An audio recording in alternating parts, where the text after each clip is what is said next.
Shit. We on. Man. That would have been hilarious. Yes, sir. Yes, sir. Another week. Another week, another Raider game, man. We gonna keep it positive today. We gonna mix it up. We gonna keep it positive today. We gonna mix it up. You know, gotta mix it up, man. You know, hey, I live in LA, man. So it's been fireworks going off like the past day and a half because of the Dodgers. Oh yeah, you're a Dodgers fan, so I know you. That's big time. Hey, yeah. Shout out to Magic Johnson, man. Ever since he went into that ownership group, bro, they've been winning World Series left and right, man. But don't forget to clock in, like, comment, subscribe, and hit that notification bell. We appreciate everybody coming through. Here we go. Yes, sir.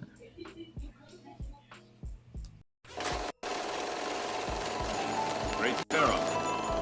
The gift of Troy is a fabulous fabric from the land of the 5 rivers.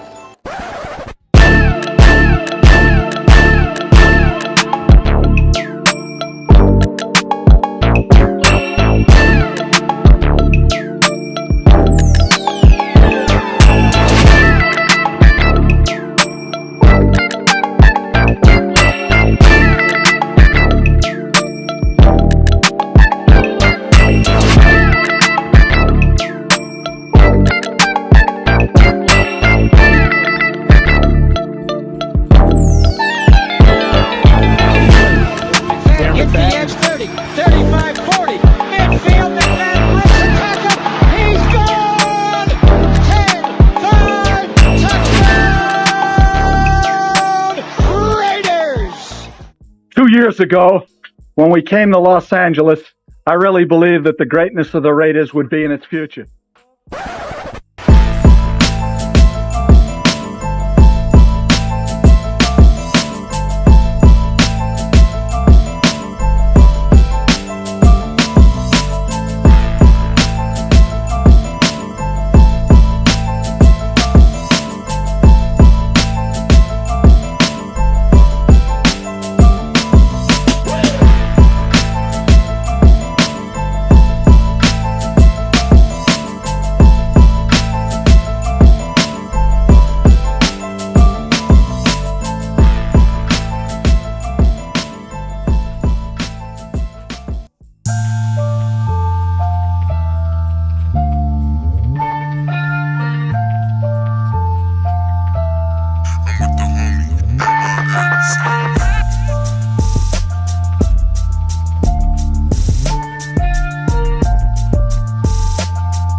One of them hits now. Heard back from Earth, they just shot a few of my shits down. It's safe to say I'm totally pissed. Wow, my cloaking devices just malfunction. Guess it's time for a sit down. This is the problem I got with humans, mostly the common man. Constantly fucking with energy they don't understand. Always thinking they got the upper hand. The G-forces for my maneuvers can snap your spine like a rubber band. I shouldn't waste my time, they ain't half as nice. Put a Red Bull in your coffin so your ghost can have wings in the afterlife. Let's rock and roll like a belly dancer's rhinestone. It was my idea to shake the pineal gland like a pine My thoughts create hurricanes, tornadoes, and cyclones. A punch for me is like an avalanche of granite and limestone. You live here, but now this is my home. I neuralize both your retinas, you wake up staring at the screen of your iPhone. Confused by the light plus the high tone. And now we connected from the microchip I placed next to your thigh bone. It's hard to understand cause you're mind blown, but I gotta cut communication. Your government just scrambled they spy drones. That voice speaking Sumerian, the oldest language in human history. I can't explain it. We back for another edition of Around the Shield. As you see it on the screen, and myself, PharoahNFL. Obviously, we got the severe Raider. Mike is out this week, Big Mike Raider. But hey, we're still going to be seen on all channels. So make sure to clock in, like the thumbs, hit that like button, hit that subscribe button, hit that notification bell. We appreciate everybody coming through. Hey, it's another week, another Raider game. We still gonna keep it. We're gonna still keep coming out, man. We like a lot of people think, hey, look, the Raider season's over. We gonna stop doing shows. We gonna stop talking about this team. It's a lot to talk about right now, man. I know everybody's probably down because the season ain't going the way it's supposed to. But hey, yeah, I'm gonna throw it out there, even though it's probably it's not going to be believable at this point, but anything could happen. You know what I mean?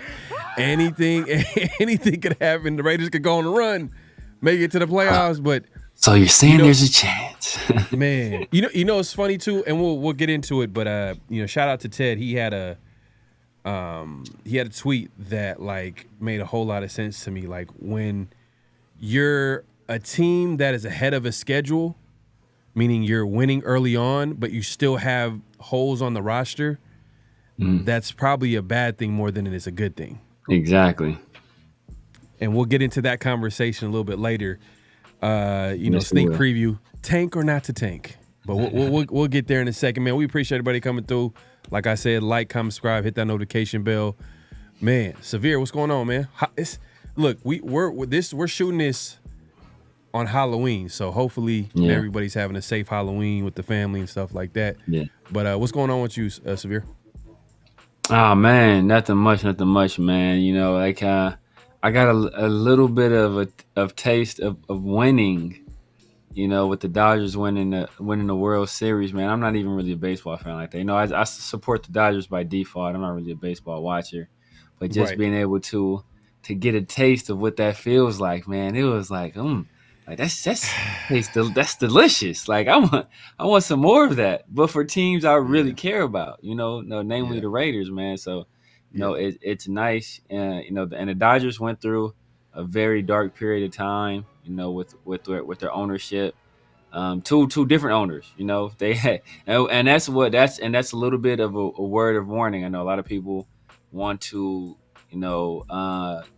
They don't want Mark Davis to have a team. They want Mark Davis to sell the team. And the Dodgers, they had a ownership group before, and it was horrible. And they're like, oh man, we need to get rid of these guys. They're a horrible ownership group. And then they brought in Frank McCourt, and Frank McCourt was worse. Yeah. And then the only reason they were able to get out of that situation is because basically Frank McCourt and his wife got divorced. And it was irreconcilable how they were going to split up the team. So basically, they were forced to sell the team. So they got lucky. Like we could still be stuck in that situation if not for that divorce and not for their irreconcilable differences. So like it was a situation where we thought the ownership group people thought what they had before Frank McCourt was bad, and Frank McCourt came in and he was worse. So they got lucky that he was forced to sell the team because of his divorce. If not, the Dodgers would still be out in the wilderness looking horrible. So, like, you think he's mad about it? What?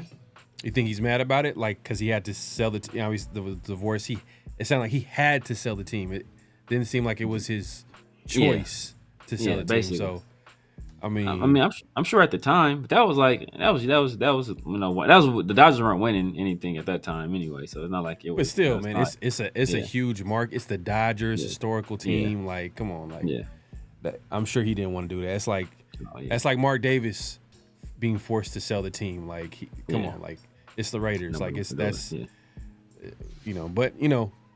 it is what it is. But what you really are trying to say is that how ownership can really make a difference. Yes. And like we said during the countdown, like Magic Johnson was part of the ownership group that bought the team, and man, this is why I was hoping that Magic was gonna come to the Raiders. Hopefully Tom Brady has that effect on the franchise, but the reason why I wanted Magic, because we've seen him be successful when he's added to that ownership group, because he's gonna make sure to get the people that know what they're doing to win. You know what I mean? Yeah. And hopefully Tom has that effect with the Raiders, because right now, the Commanders looking like so far like they made the right decision in drafting Jaden Daniels, and he looks good early on. But that's a whole. Yeah, I think Magic. If I want to say I read this somewhere, that Magic as an owner has titles in 4 different leagues. So he was minority. He's a minority owner with the Lakers when they won titles. I want to say he's a minority owner with the Sparks when they won titles. I think he's minority owner with LAFC, I believe. LAFC, the soccer team out here, and then I want to say they won. If not, maybe it's the Galaxy. I don't follow soccer. Then and then of course the Dodgers. So that's 4 different leagues. If I did follow soccer, it wouldn't be Major League Soccer. You know what I'm saying? Exactly. It'll be like it'll be some some European leagues. That's where all the top leagues are, right? The top leagues. Yeah, exactly. Yeah. This is the MLS is basically like the Jets, where people come here, like the stars come here to collect the check. It's where basically it's where it's basically where like and die. But they're still way better than all the other guys. Yeah.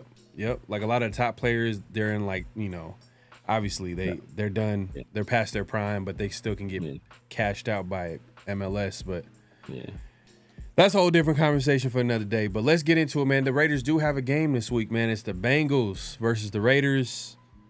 And this is gonna be a test for this defense. I think this might be the best offense that they faced overall, as far as how well they're playing at that time.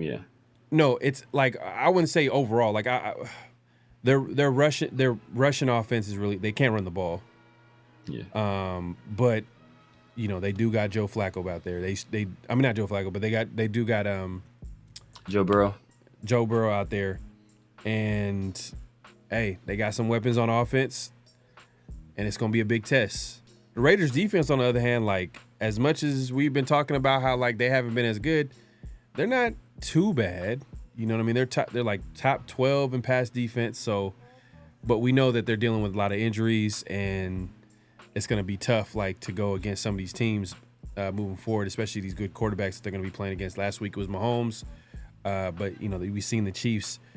The Raiders were able to play well against them, but then the Chiefs have their own issues. They haven't been as good as their record shows. I know they're 7-0, but I think this might be a little test this week as far as facing at least an offense that got weapons and they're playing well. I mean, as far as passing the football, but running the football is another story. I think losing Joe Mixon has been a big hit on that offense. And they added Zach Moss over free agency this year. I'm not sure if he's playing up to, I'm not sure if he's hurt or playing well, but their rushing offense ain't there yet. But what do you think of this matchup against the Bengals? Yeah, man, Joe Burrow is one of the better quarterbacks in the league. He has 2 of the better receivers, Jamar Chase, T. Higgins. They have been struggling running, but that's in large part their offensive line. So that's where we can make some kind of headway there. Max Crosby. He's going to do Max Crosby things. We saw Tyree get a sack last week. Looking a little bit closer at it, he did that. He still didn't do a pass rush move. It was still just a bull rush. It just happened to work that time. But hey, anything we can get out of him to help build some confidence, maybe get some momentum going forward, that's a positive thing. Adam, saw some good things from Adam Butler. Matthew Butler, showed some flashes. We saw John Jenkins get the deflection on that interception that Merrick had. Merrick had a good game. I think Nate Hobbs had a good game.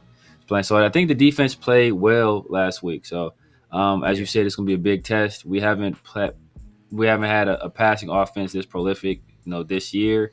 I think overall the Ravens are better offense, overall, but we caught them at a good time. We caught them before they had really kind of figured out how to work King Henry into the offense, and we've seen that, now that they've kind of got that going, like they're destroying the league, right? They're King Henry's leading the league in just about every category for a running back: touches, yards, all that, touchdowns, all that stuff. So we caught them at a good time. So this is going to be a huge test, especially for our secondary. This is going to be the week that we see Ja'Cory Bennett. Is this real, or is this Fugazi? Because you're going to get it, whether it's T. Higgins or Jamar Chase, you likely going to get tested. Yeah. No, this is going to be a big test for the secondary for sure.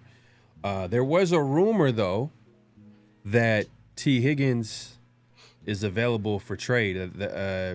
There's some rumor in social media saying that, GMs they're saying keep an eye out on T. Higgins being a trade candidate. Yeah. Do you think the Raiders should? I mean, he's 25 years old. He's going to be a free agent next year. You think the Raiders should possibly look into that? No. At this point, man, I don't want to do any. This is a conversation for later on, but I don't want to do anything to jeopardize the plan. And my plan is very clear what I think the Raiders should do. And going out and getting T. Higgins is not a part of that plan. So that's one of those moves. Like, that was the same thing with the Derek Carr move. I know a lot of people were mad we got rid of Derek Carr and we didn't have a backup plan. But, part of the reason you get rid of Derek Carr is if you want to upgrade, obviously. But even if you don't upgrade, you don't want to be middle of the pack, right? Especially not in the NFL, where there is no lottery. In the NBA, they have a lottery system, so there's still a chance you can get the number one pick.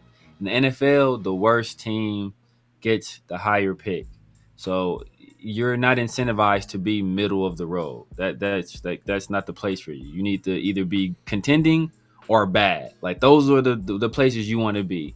And, we were just in that middle space. And I think adding a guy like T. Higgins, that's only kind of pushes us closer to that middle space, further away from some of the more elite prospects in this year's upcoming draft. No, I agree. I don't think the Raiders should jeopardize trading. Most likely, I'm sure Bengals are probably going to be asking for a first-round pick, second-round pick. He's a young, receiver entering his prime, and teams, I'm sure, view him as a guy that can be number one receiver on their team. So I'm sure they're going to ask for that. But I think what might decrease the offer might be because the team that does trade for him has to sign him to a contract, a long-term deal. Now, if the trade compensation is only a 5th or 6th round pick, or even, I'm not gonna be 4th round pick. I'll even throw a 4th round pick. I'll do it. I would do it. That's there are educated gambles.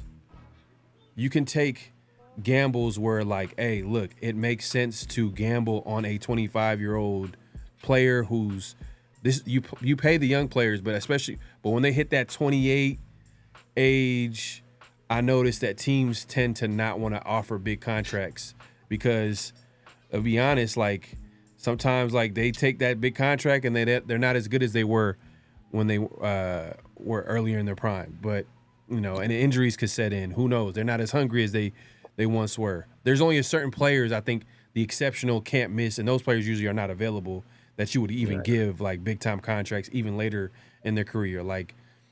I don't know, good examples of I would give Max that type of deal. You know what I mean? Because that's how great a player he is, and if he continues to play at a high level, then you can expect to a team would pay for a guy like Max Crosby. Now with T. Higgins, if it's a fourth might be tough because that could be possible compensation to trade up, so that might be pushing it. But 5th or 6th for sure. 5th or 6th for sure. But at the end of the day, he's scheduled to be a free agent. You know what I mean? He's scheduled to be a free agent. I think I'm not sure how the Bengals are going to handle this situation once free agent. Let's say if they don't trade him over the trade deadline. once free agency comes, are they going to franchise him and then trade him? Like how the Packers did, Devontae, and then eventually, obviously, they traded, Devontae to the Raiders. But is that going to be the type of deal that they're going to do, like, so they can guarantee how much first-round picks? But I'm not sure if he's the caliber of player that Devontae was, where you can guarantee that he was going to get, like, teams would trade a couple of first-round picks for a guy like Devontae. T. Higgins, he's kind of like, he's a number one. I can envision him being a number one, but, like, I think he's like a step or two above, like, Michael Pittman. Yes. Step or two above Michael Pittman. I think he's like that mid-tier. Like, that top tier is guys like Justin Jefferson and, Jamar Chase, Tyreek. Devontae when he's playing at his best, you know what I mean? Right now, it's kind of hard to say. Amon-Ra. Yeah. So those are guys that you would probably consider like top tier, but that in the middle, because T. Higgins, we haven't really seen him to a certain extent, him just kind of be the guy leading the way. Like, he's maybe his rookie season, and then like Jamar Chase kind of came in his second year, which was kind of like surprising, but they just couldn't pass up on like Jamar Chase and, and that Joe Burrow connection that he had in college. So, that's what the Bengals have, man. They got a strong 1-2 combination, and the Raiders corner, like earlier in the week we played a clip of DeAndre Hopkins talking about how good for years to come the Raiders corners like obviously we're talking about I'm running a blank right now. Jack Jones and Jacorian Bennett. Jack Jones, Jacorian Bennett. He's saying that they're going to be good for years, which is respect from a great in a game. So that says a lot. But this is going to be a big test for them this week, man. Big test, for sure. Definitely. I mean, and I feel what you're saying in terms of the value of T. Higgins, because I do think, I don't know if he's this caliber of player, but T. Higgins is probably maybe a step or two below what people kind of thought of A.J. Brown when A.J. Brown was with Tennessee. And now I think people would say A.J. Brown is one of those elite guys as well. So, but the only danger is that why would we particularly trade for T. Higgins and give up even if it's just a fifth or a sixth? Why even give that up when like he might not even want to sign, right? So first of all, we'd have to have a contract. We have to have a contract in place first. But even if we do that, like, our quarterback situation is bad. So he like, what's gonna happen in 2 years when he was like, yo, bro, y'all ain't fixed this quarterback situation. I want to get up out of here, right? So that I think we want to I think all signs or all paths lead to one thing, man. We have to address the signal. Look at the Bears. Yeah. The Bears, they were basically weapons after weapons because they knew that they're going to get a quarterback. So they wanted to make sure that transition for that young QB coming in had weapons all around him. Which I'm not saying the Raiders don't necessarily have, but when you remove Devontae from the equation, which obviously was traded, then everybody goes up one level. Brock Bauer is going to have a prominent role, which I'm not mad at right now. Early on, he looks like he's going to be the focal point of the offense. Like, you know what I mean? He the way he's playing, like the Raiders can easily go that route. Michael Mayer, we all heard Antonio Pierce earlier this week when asked if he was how close he was. He said he's pretty close to coming. I know the list that he's currently on. He's not going to. Is that pause worthy? Oh man, you know what I mean. Oh, yo, pause. God damn. Oh man, you caught that.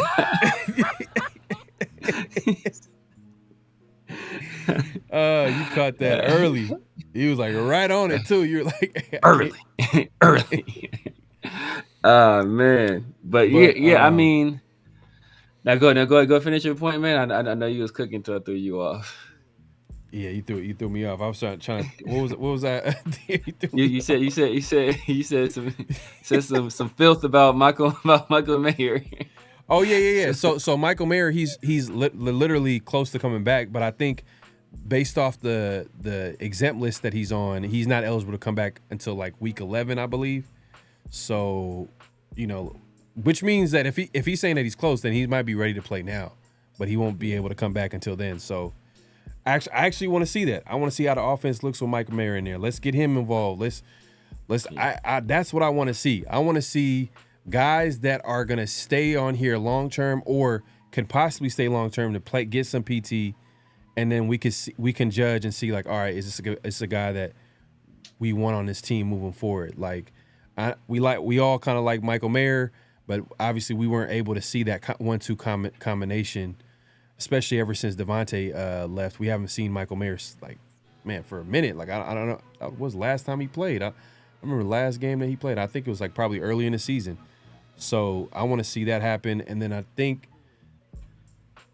and that speaks to what I said earlier in the week too, as far as like younger players playing. That's what I want to see moving forward with this team, especially even against the Bengals. I want to see the Dylan Lobbies play. I want to see some of these receivers. I want to see guys come in and get a featured role, and like I just want to see how well they can play against better competition. And I think the Raiders would make a mistake trying to play the best players that they feel like, the veterans or whatever. I think they should actually play the younger players right now, because right now the Raiders are 2-6.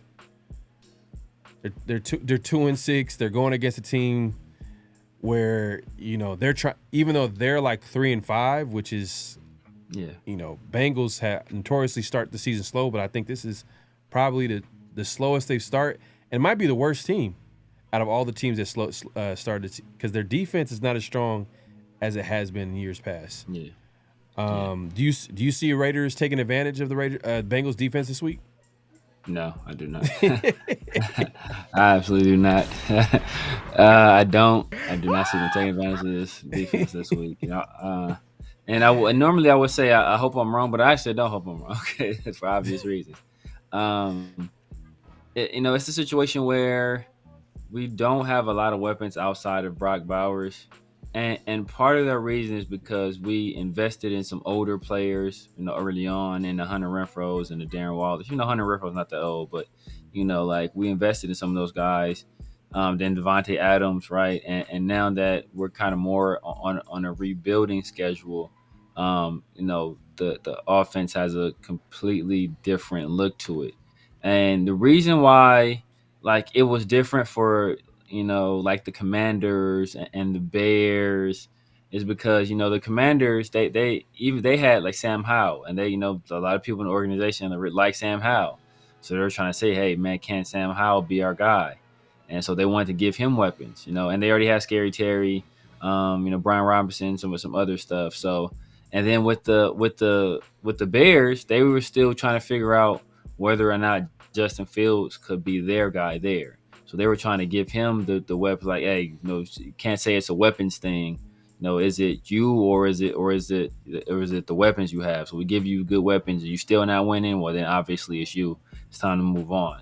I could have told them that. They could have just called me up like, yeah, Justin Fields sucks. Hang up the phone. But we haven't been in that situation because we haven't drafted, a young quarterback with high upside that we really thought could be like the future of the franchise. I know some people were kind of wishing on a star, giving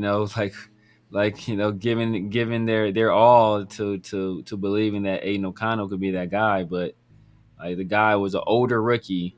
He was drafted later anyway, and some people felt he was overdrafted when we drafted him where we drafted him, right? So like he just lacked the talent to be an elite quarterback in the NFL, and there's nothing wrong with that. Like he'll carve out a nice career for himself.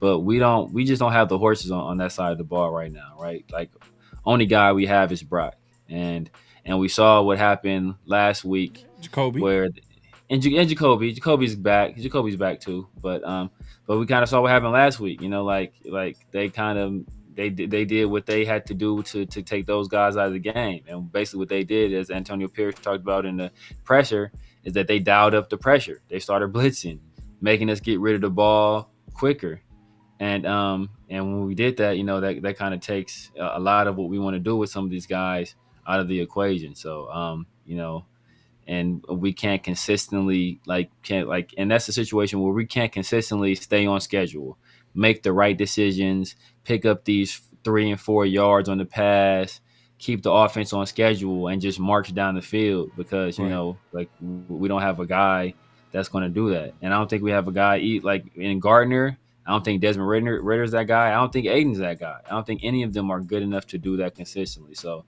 you know, I think we're going to kind of see a repeat of what happened last week. We'll see. Like I said, the Bengals haven't been as strong on defense like they have in years past. So there might be an opportunity for the Raiders offense to maybe possibly get something going. Obviously, I think it starts with that run game. You know, get that play action game going, make it easy for a guy like Minshew.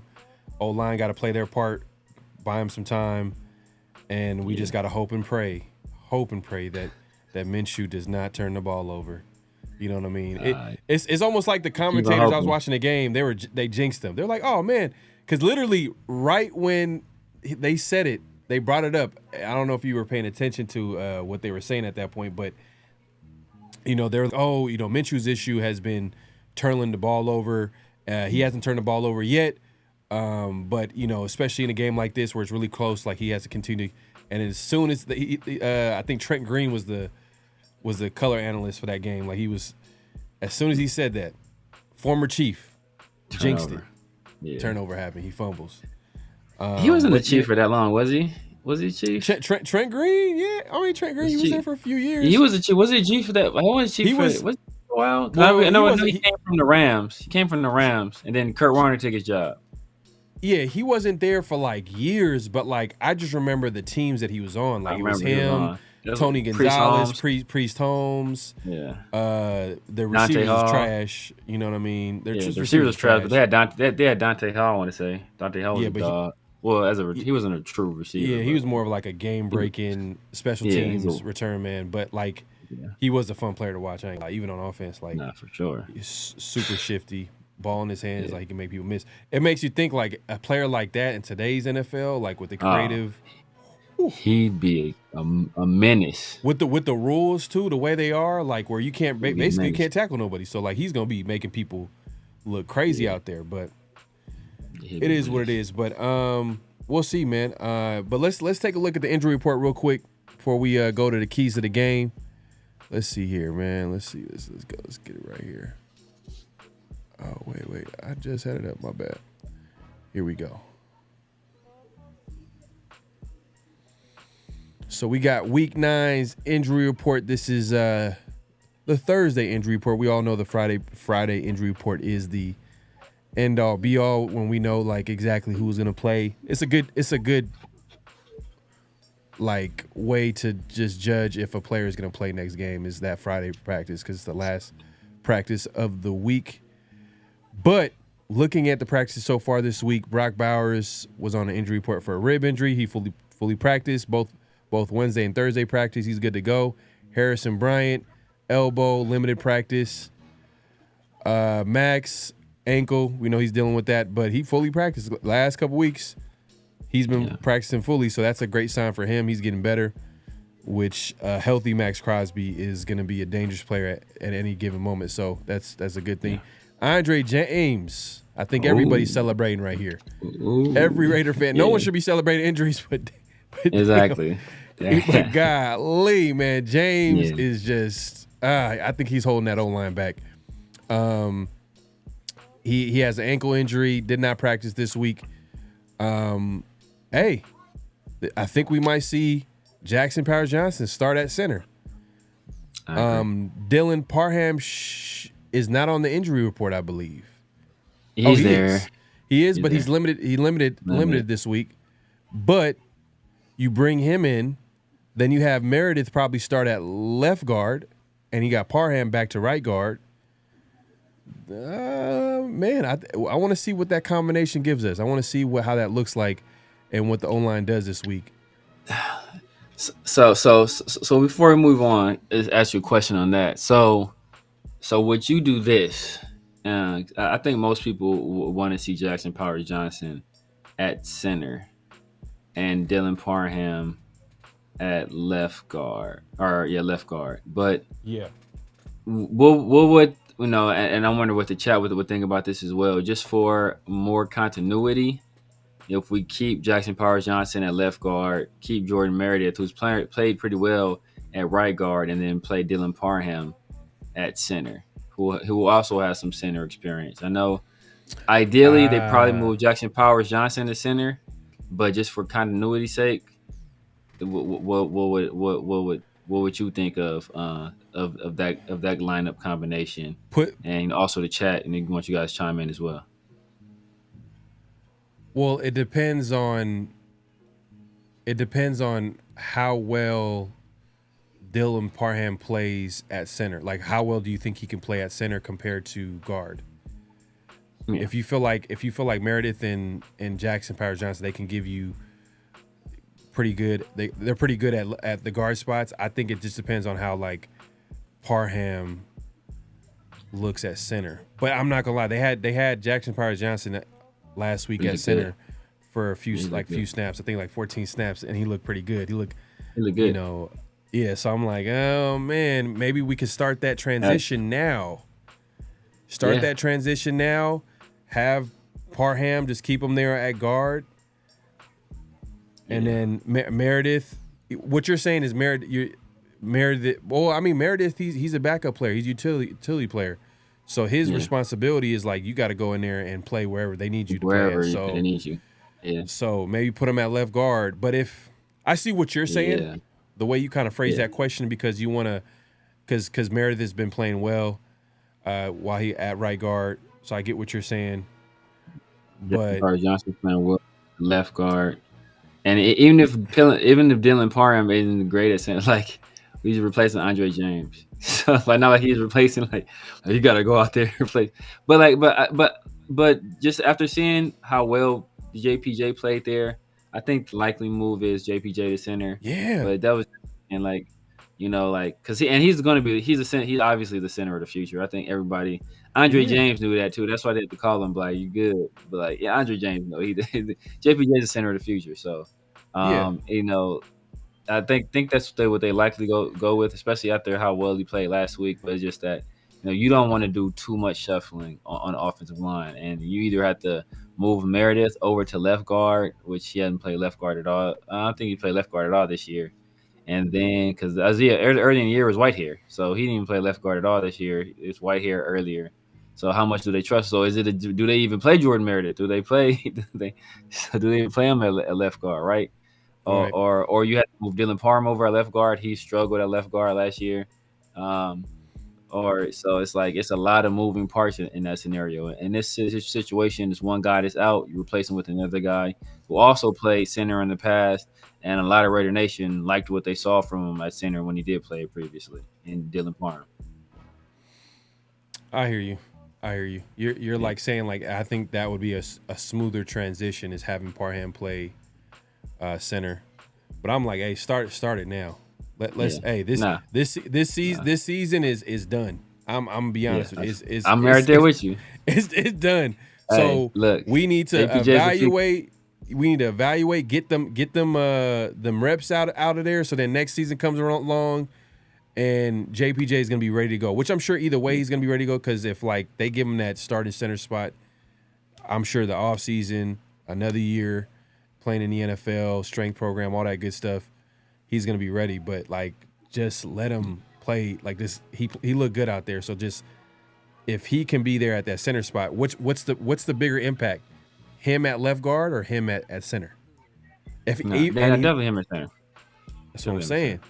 Yeah. So like, I'm all for that because look, I have no interest in winning these games. At this point, I just, and we're gonna talk about that later. But I just want to evaluate the young talent, so I have no problem at all. But I'm just trying to think of, like, from the coach's standpoint, like what is something AP would do, right? Like if he's actually trying to win, what is something he'd do? But I'm not. Look, I'm like, hey, I'm throw one of them young boys out there at the other guard spot. Forget it. If you don't want to put if you don't got Meredith in your future plans, hey man, get another young guy in there at guard. F it. Let's see what you look like out here, brother. Like let's do it. I'm all for it. #SS. #SS. Hey, we forgot to mention this. Spillane did not practice this week with the knee. That's going to be a big loss to the defense if he doesn't play. This is where Eichenberg better show his value. You know what I mean? Because which most likely, you know, it's either way, it's going to be a huge drop off because Spillane is a big playmaker on that defense, physical presence. If he can't go this game, that's going to be a big loss to the defense. Yeah. Which is a defense, man, that's dealt with a lot of injuries, man. So hopefully Spillane could possibly, you know, play that all-important Friday practice and then, you know, hopefully be a game-time decision and play. Zamir did not practice. He got a quad injury, limited practice, but, you know, doesn't matter. Yeah. Doesn't matter, man. The only thing about Zamir is that I think he had previously it was a groin issue. So now that it's a quad issue, that sounds like it's a completely different issue. So he could be in a situation where he's just getting banged up. Right. Possibly doing too much lifting this offseason, maybe too much weight. His body wasn't used to it, you know, wasn't ready for it. In terms of Spillane, bro, I don't want to see Eichenberg out there, man. Like, we've seen Eichenberg. He's no good. It's like, though, let's see Amari Burney, let's see Amari Gaynor, one of those two. Let's give them some time. Gaynor wore the green dot in preseason. Hey, man, let him get some run. I know what's going to be Eichenberg. I want to see that. I want to see put Gaynor out there. I want to see what it's going to look like. Have him out there and just see what it looks like out there. And is Luke Masterson on IR? Is Luke Masterson on IR? Man, I'm the way you're disgusted by Eichenberg. I'm disgusted of Matt Masterson. Nah, I'm equally disgusted. But I'm saying, I think he's above the pecking order. On the pecking order. He's above Eichenberg. So if he can play. If he can play, they're gonna throw Luke. For some reason, they love Luke Masterson. So they'll throw him out there before Eichenberg. So if he's healthy, he'll play. But I don't want to see either one of those dudes. Let Amari Gaynor get some run. Give Eichenberg some time to settle in because Spillane's he's the heart and soul of that linebacker unit. So it's gonna be a big drop off no matter who we put out there. He's our best linebacker, so you might as well see a young guy. So pretty much Spillane and James are kind of trending to not play this game based off how much they practice this week, which is basically none. I'm actually interested to see how the Raiders deal with the offensive line. Just like, you know, Severe, you kind of mentioned how, like, what they're going to possibly do to put the players at the right spots to cover up for James' loss at center. And then Spillane, I don't want to see him miss the game. Just let's keep it simple. I don't want to see him miss the game because that's going to be a big loss for the defense. That being said, most of the players are banged up, but I think they're going to mostly play. Bengals are dealing with their injuries as well. Oh, T. Higgins dealing with a quad. Hasn't practiced all this week. Orlando. Max Crosby. Is he going to feast this week? Orlando Brown Jr., offensive tackle, did not practice this week. They're banged up. You know, Joe Burrow's always hurt. You know what I mean? He's on the injury report, but he fully practiced. He's good to go. What we got here? But yeah, for the most part, it's Amarius Mims. It was a rookie tackle. Yeah, okay. All right. So, for the most part, I think this is going to be a big loss for them. If it's going to be a big help for the Raiders defense. They don't have to face T. Higgins this week. Yeah. So that's going to be big. But for the most part, I think Orlando Brown Jr., T. Higgins, they're trending like they're not going to play. But like we said earlier, that Friday practice is important. But we'll see. We'll see, man. Yeah, we'll see. I mean, you still got Jamar Chase out there, so I think it's going to be a little bit of a break for whoever guards that other receiver. That's where that other receiver where T. Higgins is supposed to be. And I don't know who they have. I know they had Tyler Boyd, but he's no longer there. I wouldn't expect him to be after he dropped that pass to the Super Bowl. That basically cost him the game. So T. Higgins is out. I don't know what their other go-to weapon is, but T. Higgins, Jamar Chase is enough to give any team, fit. So we'll see. We shall see. Keys to the game, man. Keys to the game. If you can give one or two or however, whatever pops into your mind as far as like what's a big key this game. If the Raiders are looking to win this game.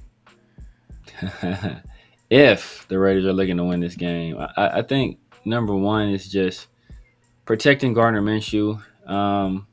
When he's able to be protected, he is better.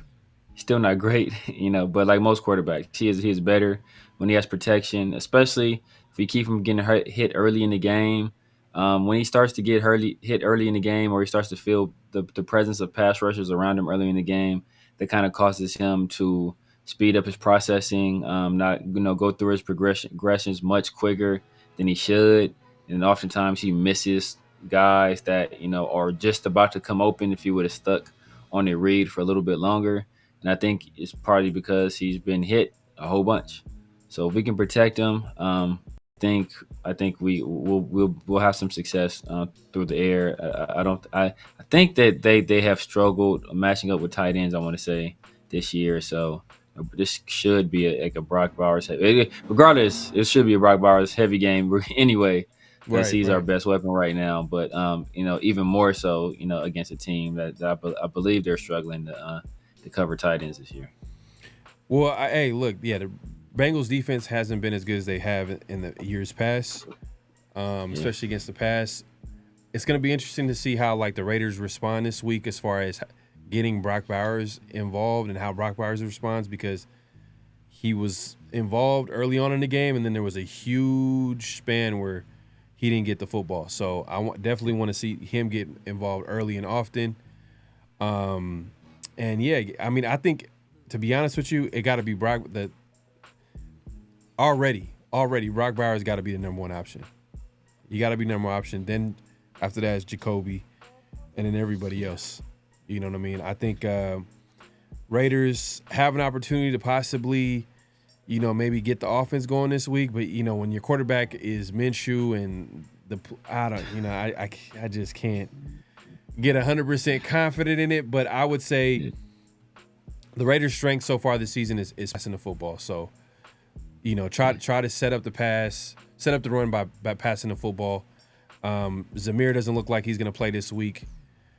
So we'll see, man. I think that's going to be a big key is let's not turn the ball over.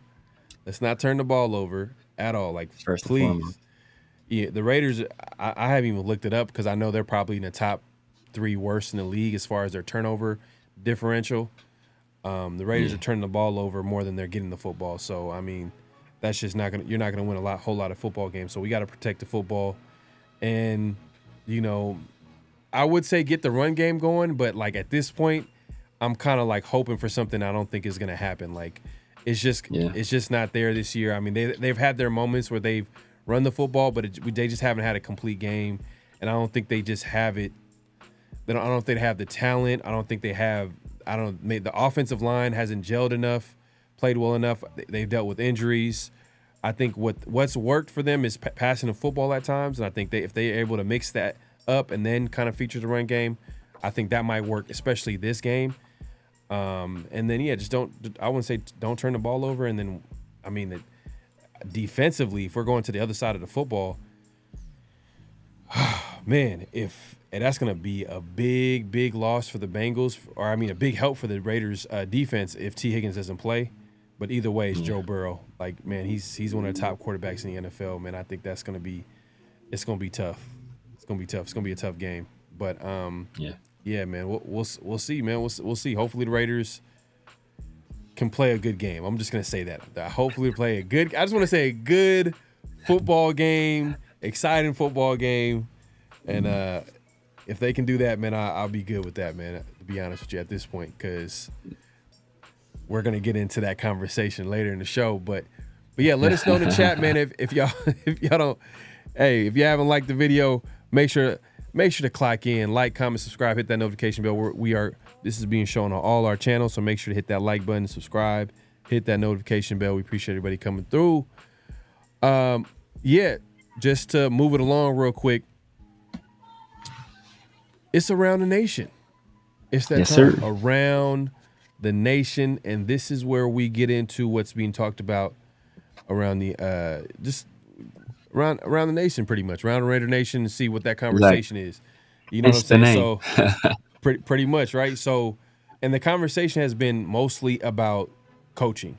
this week. Yeah. That's been the main conversation. Last show, we kind of got into it a little bit. We put out a poll. I can actually put that on the screen so we can see exactly how it's doing since we shown it on nothing's really changed. And the question was, should the Raiders fire AP or offensive coordinator Luke Getsy? And this is the results. As you can see, let's see. You can see on the screen. The pictures are crazy. It was not rocking with Luke Getsy at all, man. They're not rocking with Luke Getsy at all right now. And I forgot to put out another poll because I actually want to see how people really feel about AP, because maybe this might be right now everybody's, they're not liking Luke Getsy. But if I actually want to put a poll out, and I'm gonna put it out soon, should the Raiders fire AP? Yes or no? Just straight up. I want to see how they feel about AP as a head coach. Obviously, in this poll, if they had to choose, they want to fire Luke Getsy for sure. Exactly. But just to see, let's take a look at some of the comments here. See some of the comments here, man. Frank White says, give AP one more year to prove himself. Y'all not tired of bringing in new coaches, GMs every year? Damn it, let us tank in peace.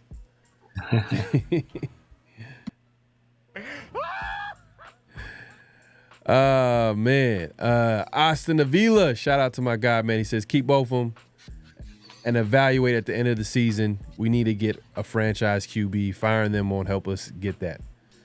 Yeah. I think when I say fire him, I'm not saying right at this very moment, but I agree with that though. I think they should evaluate at the end of the season, and I think when they do evaluate it, I think if they keep AP, definitely I think the offensive coordinator spot needs to be upgraded, especially bringing in a young QB. I'm sorry, Luke Getsy.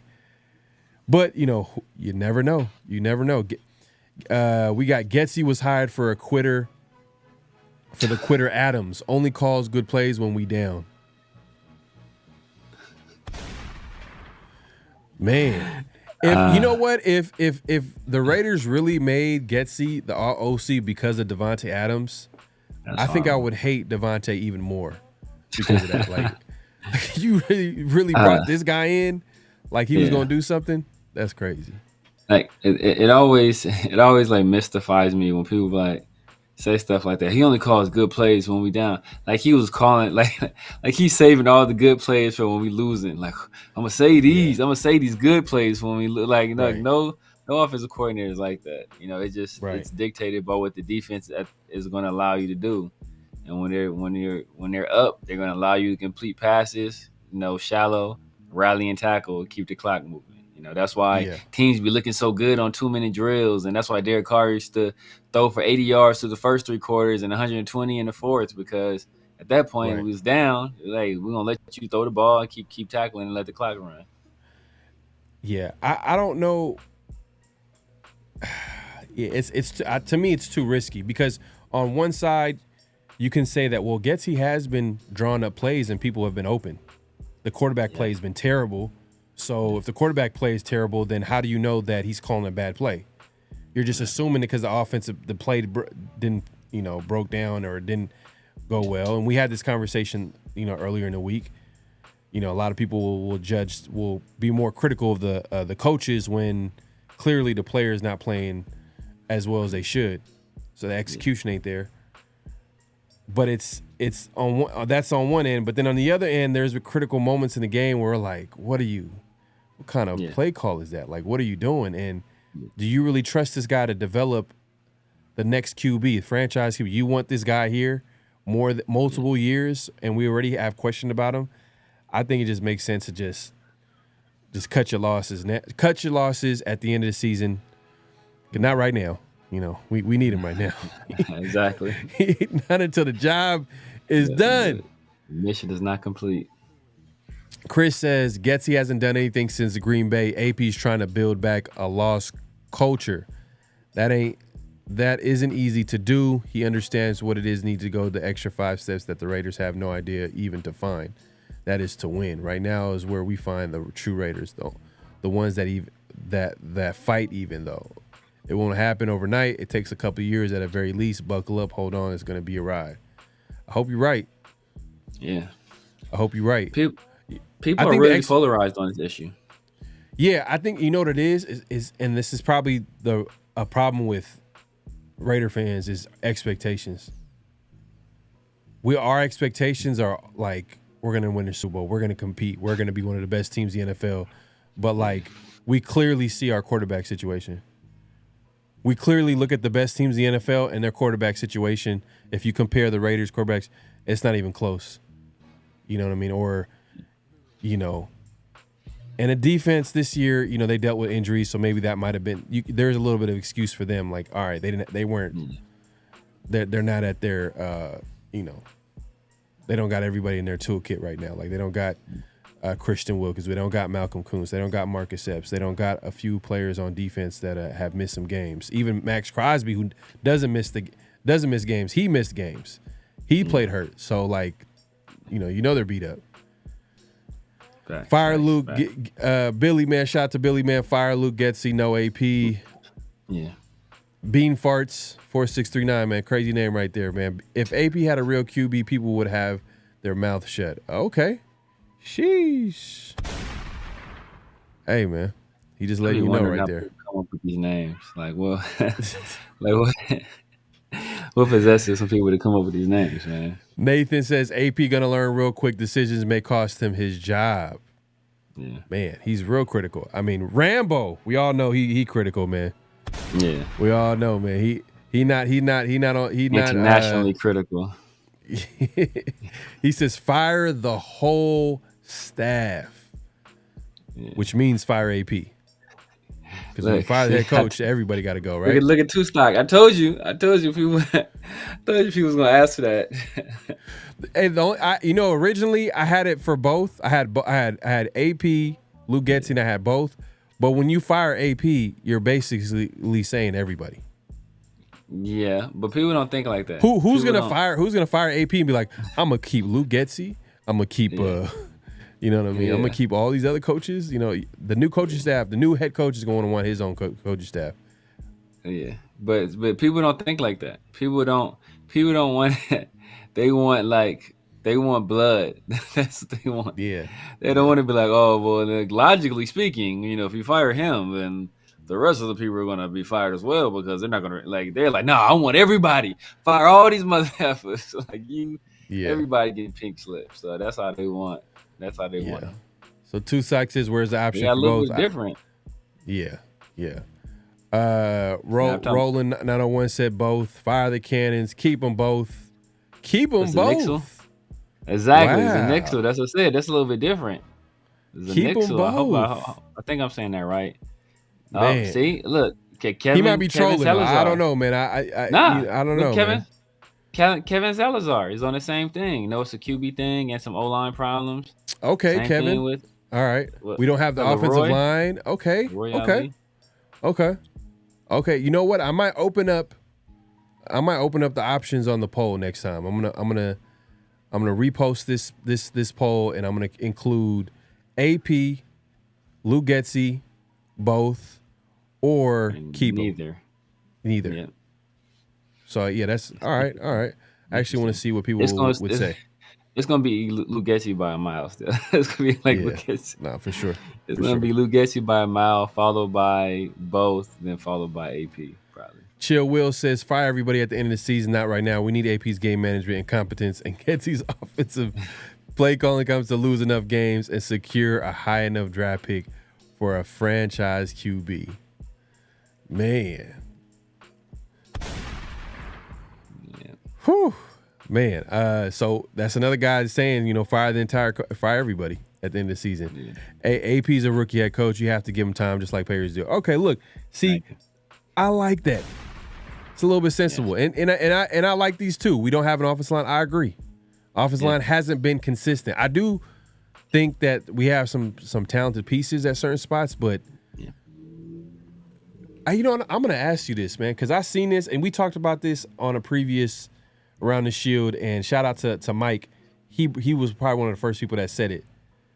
Now that I'm starting to think, do we trade Colton Miller before his contract is up next year?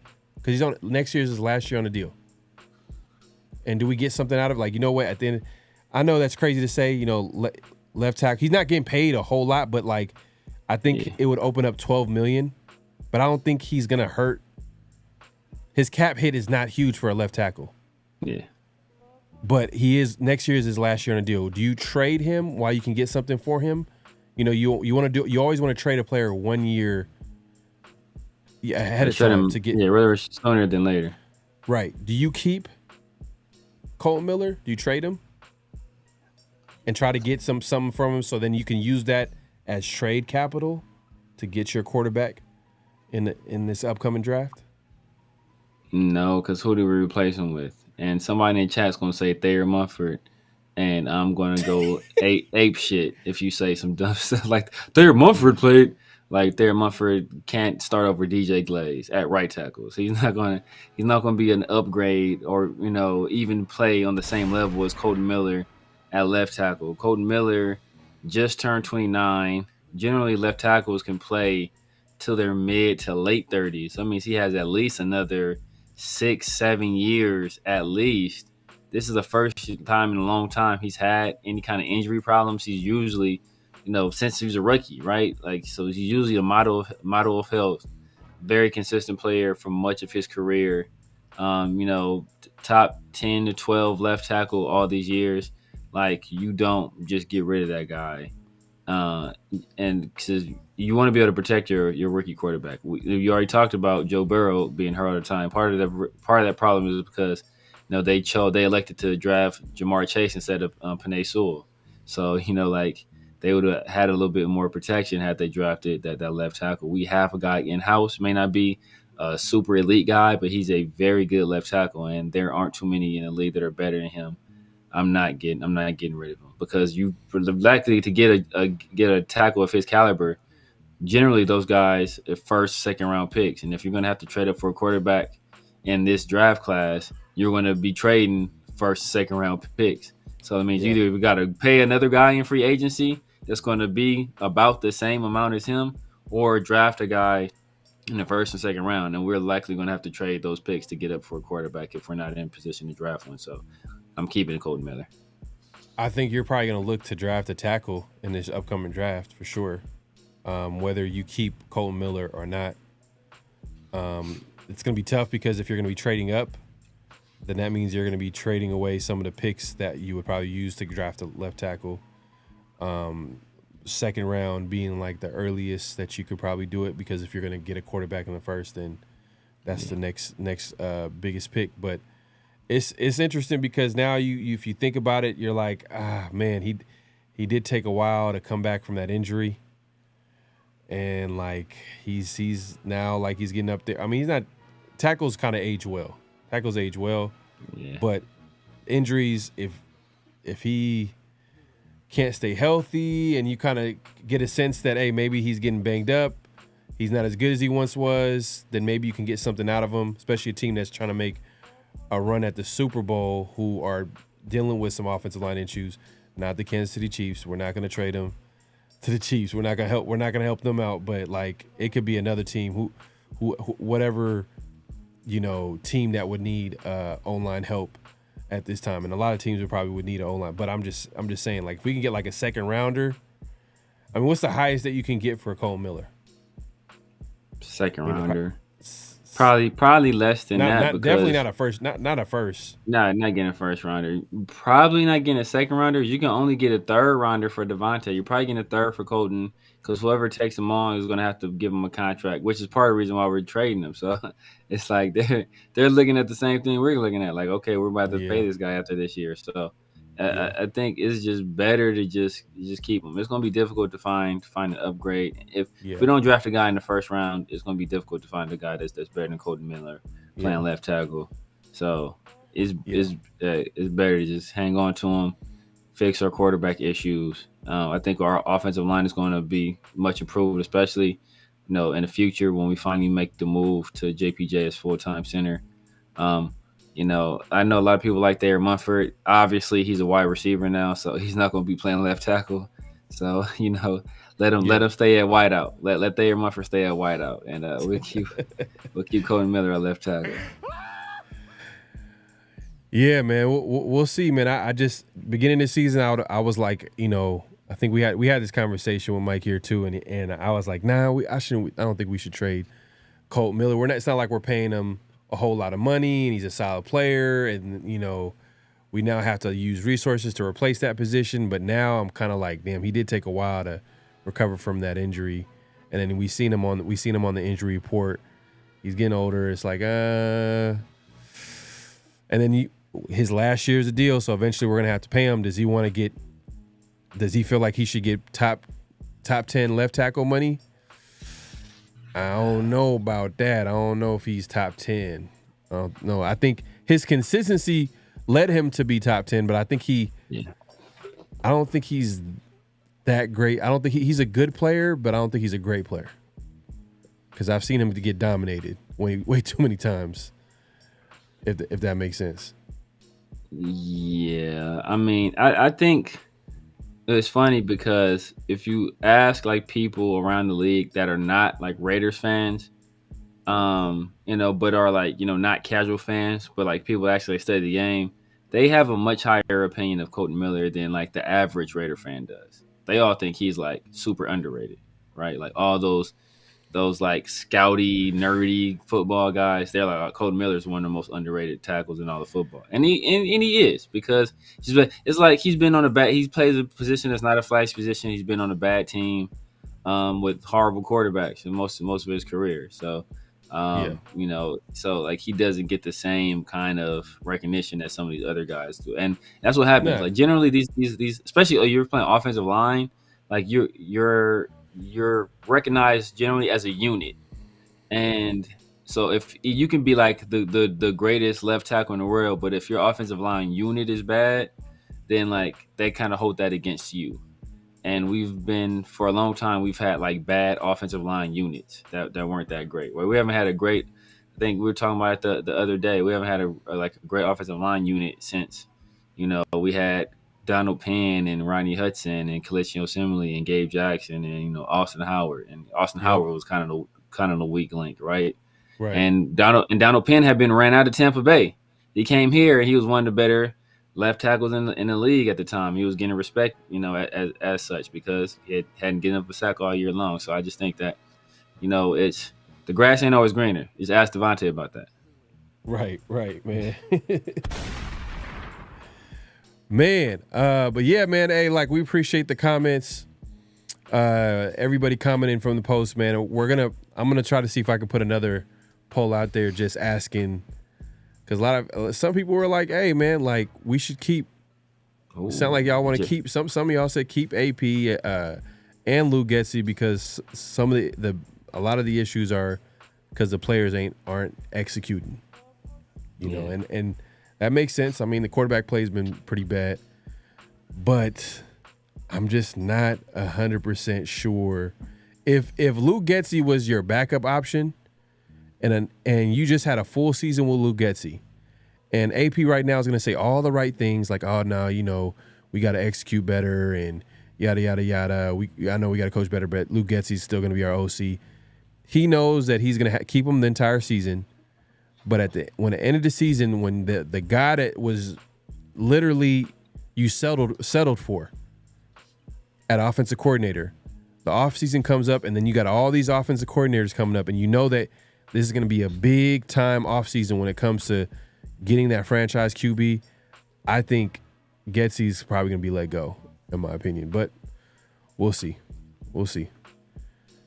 But yeah, make sure to clock in, hit that like button, hit that subscribe button, hit that notification bell. We appreciate everybody coming through.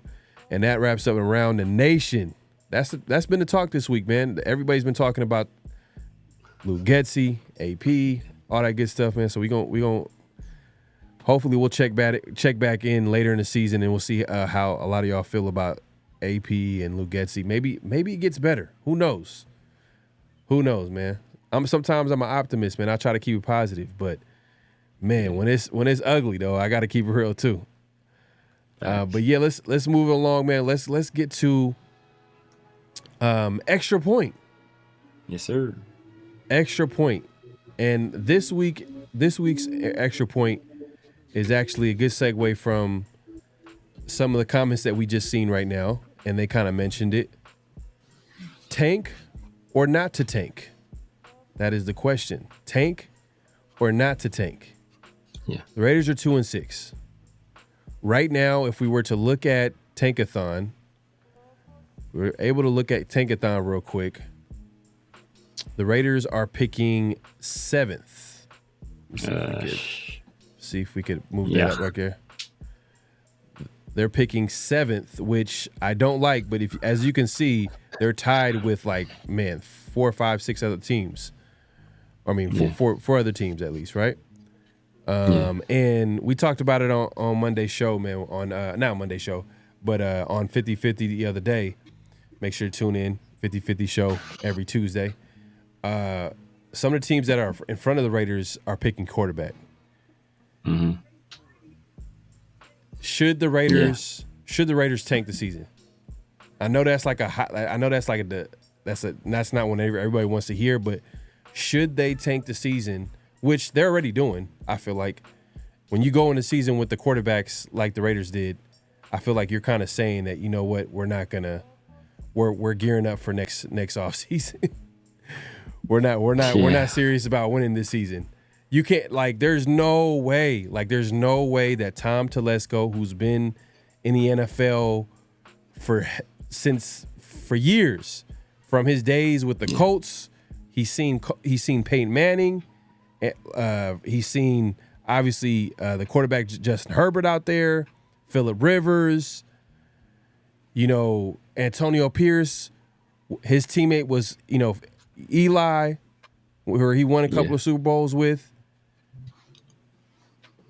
I'm sure that when they looked at the quarterback room, they didn't think that this is good enough to win. And I just think that they made a very strategic decision. That's very controversial to say, but now that we're looking at the season and seeing how bad it is and how on point the beat writers were when saying how bad the offense was and how AP tried to manage the expectations before the season. Y'all remember the comments AP had? Yeah. Where he was like, oh, it's not like we're going to be a juggernaut offense. Before the season, before the season, you're trying to be positive and, you're excited about the season. But he was like, it's not like we're going to be a juggernaut offense. He's trying to control the expectations there with the offense because he knows how bad it is from how it's been during the offseason. So I think the Raiders are, in my opinion, in full tank mode. They're not going to admit it. Yeah. I mean, AP's not going to admit it. I think he's going to try to win, but I think guys like Telesco, they're playing chess right now, and I think the Raiders are definitely tanking. I mean, do you think the Raiders are tanking? Nah, I don't think. I don't say they're tanking. I think they just suck. Basically, I think they just suck. I don't think they have to suck tank. On purpose, though. They suck on purpose. And when I say on purpose, I'm just saying. They're just bad, man. I think Gardner Minshew was just bad. I think Aiden O'Connell was just bad. I think Desmond Ridder going to get in there. He going to be bad. I think if they throw Carter Bradley in there, he'll be bad. They just don't have a quarterback. I don't think their offensive line is getting any push at all in the run game. Everybody's savior for weeks was Alexander Madison. That motherfucker went out there and averaged 1.1 yard per carry last game. Right. It's just, They can't run the ball. They really not that great in pass protection. They don't have enough weapons that can get separation outside of Brock and Jacoby. They're super injured on defense. They're not really getting any pass rush outside of Max Crosby, especially with Kuntz and Christian Wilkins not being there. Jack Jones he struggled a little bit in that or not played up to a number one corner standard. Jacorian Bennett, he's a very good, number two. Possibly can be turned into a number one this year, but I don't think he's a number one corner yet. So they just suck, man. They just suck. So I don't think we have to do too much. We just gotta hope we don't accidentally start winning some games, right? Like keep Gardner in there, let him throw 5 interceptions, let him fumble the ball all over the place. Give Dylan Lobby some carries. Let that fool start fumbling too. Like I'm perfectly cool. I'm perfectly cool with them giving all these young guys looks If they want to throw Desmond, see now, don't throw Desmond Ritter. Desmond Ritter might try too hard. He might actually try to win some games. He's playing for his football career, of course. Exactly. He might try too hard. He might start crying in the huddle, and dudes get inspired and go out there and win some nonsense game we shouldn't have won. So nah, man, I'm just like, but all these other guys, these young guys, give them looks, man. At this point, it is no reason not to give these guys looks at all, because what are we playing for at this point? Like pride and like, I don't care about that, bro. Like I do not care about that. I hear you, bro. I hear what you're saying, and that makes sense. They're not good, and that's like the easy answer. Like, yeah, they're definitely not good for sure. But what I'm saying is that there were certain decisions that were made where it was just too obvious. Like like I could understand Zamir White going into this season as a starter. I can see that. Like, oh, they're making a gamble. Like they're like, you know what? He finished the season strong last season. They're gonna see if this guy is the answer. I can understand why that. Even though I wanted them to add maybe a veteran running back that had some success, but you can't have everything. Yeah. So I understand that that Zamir White starting. Okay, the weapons that we had on offense, I can understand why they felt good about it. Like you got Devontae, you got Jacoby, you got Mike, you got Brock Bowers. I understand that completely. Offensive line, we were banged up a little bit. I can understand that, with Jackson Powers-Johnson starting the season. I can understand that with Colton Miller kind of being banged up from the offseason surgery. I understand that the O-line having their issues based off their health and not just gelling early on because they haven't been together a lot, right? So I get that. But the most important position on the football team is that quarterback position. The most important position in NFL is that quarterback position. And they decided to go with a career backup and a guy that most likely will be a career backup. If we're being honest, you're projecting Aiden O'Connell, he's probably going to be a career backup. You know what I mean? There's nothing wrong with that. But when you go into it like saying, hey, we got two guys who are career backups and they're going to have an off-season QB battle. When guys who were former starters were available, like a Joe Flacco, like a Jameis Winston, like a Russell Wilson. Guess what? I just named 3 QBs who are starting right now. They're starting for their teams respectively. And Russell Wilson and Steelers, they look pretty solid. Jameis Winston just got a win the other week with his first start after Watson went down. Joe Flacco has now been named the starter for the rest of the season. Yeah. You know what I mean? Anthony Richardson, who's available in the trade, I think they're most likely going to trade him at this point. Like the way Shane Steichen was talking about him when asked if he was going to have a chance to start this season or come back, he's like, "Oh, well, I hope so." Like it was just it seems like he was done with him. Like I'm not sure what's going on behind the scenes. Disgusted. Yeah, he was disgusting, man. He told him let me get out the game because he was tired, and Shane Steichen was disgusted with him. Every time he looks at him now, he probably gets pissed off. Right. He probably gets pissed every time he looks at him. Like, this fool, you can't believe. He probably went home like, you can't believe this fool told me he wanted to come out because he was tired. Because he was tired. He wanted to come out because he was tired. He knew he was about to run, and he came out because he was tired. Like, he probably has no love for that dude at all. So I wouldn't be surprised. But Chris Ballard not gonna trade him, bro. Chris Ballard ain't gonna do that. He should, because you just, first of all, like, why would he's a young player? You just literally are destroying his confidence. You're not. I just disagree with everything. Like, what is he doing? Like, this is where having a owner like Al Davis would come in and just slap the coach. Just like, I own the team. Don't. I'm just saying, like, because what Steichen is doing, I think he feels the pressure of winning, and that's what a lot of these coaches feel. Like, when they don't win, their job is on the line, and that's why, like, guys like, the coach for the Panthers was like, this is not the quarterback I drafted. I'm not gonna put all my coaching career with Bryce Young. Let me get my guy, which most likely might come. It might possibly come this next draft, because Panthers are one of the worst teams in the NFL. That their only win came against the Raiders. That's sad, man. That's sad. But yeah, my thing is that the Raiders, strategically speaking, when it came to the quarterback position, I felt like that was so obvious that they knew, like they got guys in the building that are way smarter than me, that know what they're doing. They know who's good, who's not. They can break down a player.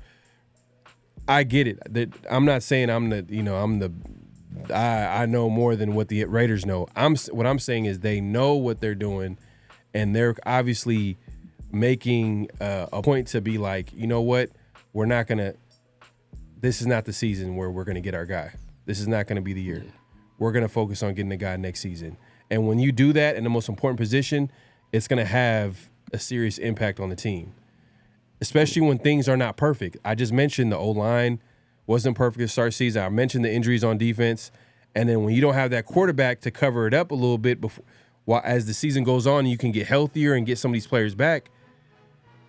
It's just the season's over. So, I think, in my opinion, I think the Raiders are taking, and they need to continue to lose these games so they can get their number one pick in the NFL draft. I know people don't want to hear that, but I'm keeping it real. Like, hey, look, the Raiders are not going to do nothing if we're going to keep getting Band-Aids at quarterback, for being honest. No. Facts. I mean, just quick news. Looks like the Jets are up by 11 with like 2 minutes left in the game. So it looks like they're going to go to 3-6. So it's another team that'll be behind us. So that probably moves us up one spot to the sixth spot right now. So, I think we're moving in the right direction. There you go. So by the time people watching this will know who the winner of that game is. So yeah, if Jets end up winning, then obviously this will change up a little bit. The Raiders will move up a little bit. So maybe get into that top 5, possibly, maybe top 6. Yeah. Who knows? But I think probably top 6 for sure. But yeah, man. Hey, I'm just saying, man. I think the Raiders. This is going to be an important offseason, and I think they can't do what they did last offseason and just completely ignore the most important position. Because I've seen people say, "Oh, you know what? This is not the year to get a quarterback. They should wait till 2026." I'm like, damn, like I don't think this team could afford to not even not get a quarterback or at all. Like, because the quarterback position is hard to get right to begin with. You know what I'm saying? It's hard to get right period. So if you don't attack that position every offseason, then I think, and especially when you don't have your guy, then I think you're just setting yourself up for failure. Yeah. And then it's no guarantee you'll be bad enough in 2026 to even be in position to draft a guy. So I mean, not only will you have to be bad this year, but you have to be bad next year too. It's like that's too much. It's too much. Yeah, man. But let us know. Hey, let us know in the chat, man. Leave a comment if you're watching the replay as well or watching the show. Let us know, man. Should the Raiders tank or not tank? And I might put out a poll in the chat. And let us know, man. Should the Raiders continue to lose games to better their draft position? Which I'm sure they're not going to say that out loud. They're not going to come out and say it. They're going to be like, you know what? We're going to play the young players now. Like, let's play some of these young players. Let's give these guys an opportunity, which means that while they make their mistakes and develop, the Raiders are probably not going to look like the best team out there. You know what I mean? Just because you put some of these young players in. But, hey, would you rather – and I said it earlier in the show. Ted had a really good tweet the other day. He said some of these teams are ahead of schedule winning early on, but they have some obviously obvious weaknesses that they need to correct in the off seasons, like in the draft or whatever. I think it's in the long run it's not really a good thing for them, because now they're not going to have a high draft pick. They're not going to get the player that they would need talent wise to help out the team, and now the team has expectations, and the reality is that they're like a few years away from competing. Yeah. No, all right. Facts. So let's move it along real quick, man. Let's get to the Week 9 game picks. Hold on, let me move this up real quick. Week 9 game picks. It's kind of we're gonna put the results were from Week 8. real quick. Yes. And let me see if I could put this on the screen here. Let's see. So I guess I'm gonna start it off real quick. Oh, you know what we got? Hold on. Let's see if I could get this off right. Oh no, I got you. So we got. Let me start it off real quick. So last week I went 9-6. Let me put this on the screen. It's blocking it. 9-6. You know, respectable. It's not as bad. It's not as bad as it was week 1. Week 1 was, man. Hey, I would kill for the Raiders to have that record. 9-6. Oh, y'all looking good. There's 2 weeks to go. Mike, you know, held it down with the 10-5 record. Hold on, let me see if I could. 10-5. Okay. Respectable. And then we got Severe coming in 12-3. Yeah, respectable. 12-3 last week. So this is week 8 results. Overall, let me see if I can put the overall here. Man. Well, you know, overall, I'll just go ahead and just announce the record. So right now, Mike is 35-20. I'm 31-24. And Severe, man, is holding it down, man. 39-16. 39-16. So, hey, right now you got the lead. You got the lead, but hey, if you slip up, I'm just telling you, have one bad week. Because you haven't had a bad week yet. You haven't had a bad week yet. You haven't had a bad week yet. I think your worst week might have been week 1. Or not, it wasn't week 1, but it was our first week of doing game picks. Yeah. And I believe you went 7-6. I think that was week 2. I think that was week 1. I got out, and I think I was like 10-3 week 1. No. First week was I think all of us had our toughest weeks overall. Okay. And then the second week, I had a bounce back. I was 11-2. So I'm just gonna talk. I had to come back real quick after a slow week, and then I think you went 10-3. I think you went 10-3, I believe. Okay. So, but either way, Severe right now is leading the way, man. Hey, man, he's trying to get that hat. That's all I'm saying. He's trying to get that hat. You know what it is, man. He's trying to get that 7-3-8, man. 7-3-8. He's just, Oh my God. We'll see. We'll see how it shakes out, man. But this week we got some game picks. And if we go to, let's see, let me put this on the screen right here. All right. So let me put this on the screen here. Let's see. Boom. All right. So first game is the Broncos and Ravens. Who do you got? It's going with the Ravens. I mean, they're pretty obvious here. I'm going with the Ravens. You sure? Hey, Severe, you sure? Come on, man. The Broncos won last game, man. I think they finally figured it out, man. Yeah. I think they did finally figure out that they're not going to be able to beat the Ravens. I think they're going to figure that out on Sunday. So now, but I think it'll be a good game. I think the Broncos have a good defense. You know, when the strength of their defense is up the middle, they have a good pass rush, great interior pass rush. But I just think Lamar Jackson is playing MVP level football. Derrick Henry has been the best back in all of the NFL. I think he's on his way to winning Offensive Player of the Year. So I got to go with the Ravens there. Okay. Mike also went with the Ravens, and I'm also going to go with the Ravens as well. I think Ravens lost a tough game. Sure? Nah. You can't have some picks as me. Hey, look, I'm gonna have some upset picks this week. You know what I mean? We'll just wait on them. But I got the Ravens this week. I think Ravens lost a tough game against a divisional team in the Browns, who I just mentioned, led by Jameis Winston. The Raiders could have easily got former starter at quarterback. I'm not saying he was the number one option at QB. I'm just saying, like, that makes more sense to me than Gardner Minshew. And I know Gardner Minshew had like solid year coming off the bench for the Colts, but man. Yeah. Anyways, let's get back to it, man. I ain't trying to stay on that topic. I understand that.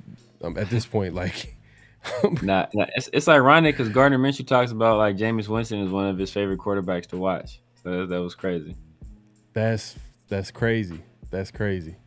And they both turn the ball over at times too. I think that's. You think that's where the comparison ends or stops? But Jameis has a crazy arm though. Like if Gardner Minshew had that arm, Gardner Minshew would probably be a much better player because Jameis has like a legit arm, But do you think it's because of lack of athleticism or arm talent that he's not as successful he is, or his decision making isn't where it should be? Because I feel like part of it. Yeah, he thinks he can do things with his arm that he can't. So it's like if you trying to dunk on 10 feet, but you can't dunk, but you keep trying to dunk, but you keep getting hung on the rim. Like that's Gardner Minshew trying to complete these passes. Like he's getting hung on the rim over and over again because you gotta at some point you have to realize, bro, you can't jump that high. So just lay it up. But he wants to come through the lane and try to windmill. Like, bro, you don't got that. You can't do that. Right. No, I hear you, man. I'm done with Minshew, man. I guess this is my way of venting and being disgusted by him. But anyways, we got the Dolphins and Bills. Who you got, man? I'm tempted to take the Dolphins because Tua's coming back. And I think he'll round in the form, but the Bills are at home. The Bills are overall the better team. So I'm going to go with the Bills. Keon Coleman and Josh Allen look like they're starting to get a little connection there too. I'm going Bills too, man. I think Bills are going to try to – Bills might be that surprise team this year. No one's talking about them. You know what I mean? I don't think Kansas City's as good as they were. They're not as good as their record says. And you know how it works in the NFL, like when it comes to making a run in the playoffs, it's literally the hottest team going into the playoffs usually wins in the end. So we'll see how it shakes out. We got a few games before that late season run happens, but I think the Bills, man, are definitely a dark horse this year. I got the Bills, and Mike also picked the Bills. Mike is playing it safe this year. I mean this week. This week, yeah, I know. Yeah. Usually Mike is super aggressive with his upset picks. Bro, you picked the Saints last week. You were super aggressive. You picked the Saints. You picked somebody else crazy too. Well, I gotta pick some upsets. I'm not saying I don't have any upset wins. I mean, I gotta pick some. Like I know it's the NFL. Like any given Sunday, it is a real thing. But we do got the Saints and Panthers this week. Does Derek Carr come back this week? I believe so. But either way, if Derek Carr wasn't coming back, I would have been tempted to pick the Panthers. But I'm gonna go with the Saints. I think Chris Olave is healthy. I think Derek Carr will be back. I think Derek Carr being back, I think they'll possibly get Alvin Kamara going. I'm going with the Saints. Yeah, I'm going with Saints too, man. I think if Carr comes back, I think the best version of the team this year has been with Carr starting. And I think, what's crazy too is Spencer Rattler, he's kind of played against some good defenses early on, or at least some veteran defensive coaches where, you know what I mean, like it's going to be tough for a rookie to be successful, especially like a guy like Todd Bowles. Then he went against the Chargers. Chargers have one of the best defenses in the NFL. But the Panthers, I know this is in Carolina, but like this would have been a game where he could have had a nice little start. But we'll see. We'll see, man. Yeah. But let me see. I think Mike. Let's see. Mike picked. Let's see what Mike picked. Mike picked. You picked the Saints. I remember. Pick the Saints. Pick the Saints. Yeah. I think we all made a pact that we're not picking the Panthers in the game this year, which is terrible. We only have one win. So we need them to win at least like 2 or 3 more games. I didn't know you guys were in the pack, man. I made a pact with myself, man, because I picked because I actually picked them. Yeah. It was like 1 week I actually picked them. I was like, you know what, Andy Dalton and his team, they looking like an energized team, and I picked them, and I was like, man, that was the worst mistake. Worst mistakes I can make. We got the Raiders and Bengals this week. Who you got? Bengals. I mean, we talked ad nauseum about it. Just make it quick, Bengals. Yeah, I got Bengals too, man. They just have a better quarterback. Just Bengals are trying to win this year. I don't know if the Raiders are. Let's see if Mike is a big believer in the Bengals. Yes, he is. Yeah. All right. Mike ain't crazy, man. He ain't crazy. Mike ain't crazy. Chargers versus Browns. Ooh, this is an interesting game because Jameis won last week. Yeah. We know how this team could look different with a different quarterback. Last year, Deshaun Watson went down. Joe Flacco came in, and they pretty much led him to the playoffs. Looked like a completely different team. This year, Joe Flacco's not playing on the team, but Jameis Winston was able to get a big win against the Ravens. Yes. Now you're going. This is at home in Cleveland against the Chargers, who are good defensively. Yeah. I'm going to go with man. You know what, man? I'm gonna go with the Browns, man. I'm gonna go with the Browns. The Chargers, I think they lost 2 weeks ago against the Cardinals, and they like struggled mightily offensively. I think the Browns have. Yeah, man. I just think it's gonna be a defensive battle, and if the Chargers were at home, I'll pick the Chargers. But since the Browns are at home, I'm gonna go with the Browns. I'm gonna go Chargers. I've been picking against the Chargers as of recently. I just hate them. I just hate the Chargers, the Broncos, and I've been picking against the Chargers too much. I think this is a game where it kind of fits in with what Harbaugh likes to do. He wants a physical game, run the football, play good defense. I think that's the type of game that they want to play. The Browns, I think, want to play that game too, but I'm gonna give the Chargers the edge. I think Herbert, Herbert's better than Winston, and Winston might have been riding that wave, possibly. I don't know. He might have been riding that wave that first game, hella emotional, especially his comments after the game where people were, obviously cheering Deshaun Watson, and he stood up for his teammate, and he wasn't happy about it, and he led his team to a win. But I think I'm gonna pick Chargers. Yeah. And you know why else I'm picking the Browns? You sent me that video of him at the drive-in with his family. He's the calm bro. He don't feel no pressure from nobody. He ain't gonna let nobody. He don't care what nobody think about him. He's gonna go out there. He's gonna play his game. I think his teammates respect him. I think he's the best teammate in the league. I think I've said that before. He's one of the better leaders. I think he's by far the best teammate in the league. Probably one of the best teammates of all time, man. Just the impact he has on the guys in the locker room, man. So I think those guys are playing hard for him. So Mike agrees with you. He got the Browns. Oh, okay. He got the Browns. So he might be like seeing something here. Maybe the Browns might be making because going into the season, the Browns were a team that a lot of people like going in.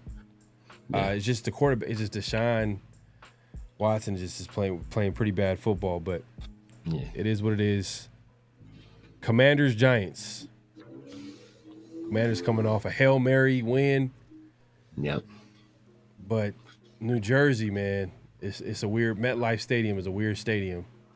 Yes, it's a very weird stadium. The Commanders they're not a good defensive team.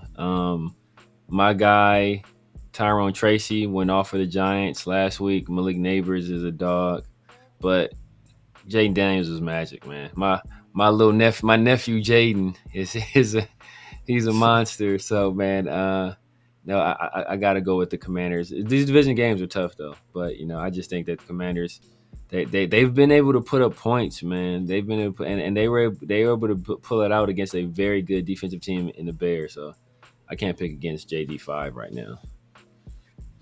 Yeah, I'm going with the better quarterback and the team. Commanders are hot right now. Yeah. It is a divisional game, so anything can happen in MetLife Stadium. It's a weird stadium. But I can't go against the Commanders right now. And Mike agrees too. He's going with Commanders. Yeah. Next game we got, game of the week, man. Patriots and Titans. Man. I actually went back and forth with this game as well. Especially with Drake May out with a concussion. He's likely going to be out with a concussion. I think he went in a protocol. But the Titans are just trash, man. I gotta go. I'm gonna go with the Patriots. Beat some. The teams they beat have been some pretty good teams, or teams that we thought would be pretty good. They beat the Bengals week 1. I think they just beat the Jets, right? So yeah, I'm gonna go with the Patriots. Yeah, I'm gonna go Patriots too. I just don't think. And the thing is, I don't even think Patriots are that good, but I just don't like their whole situation. Their quarterback situation is just everything about it seems kind of dysfunctional as far as and is he even starting? Did he lose his starting spot? He might have lost the Titans.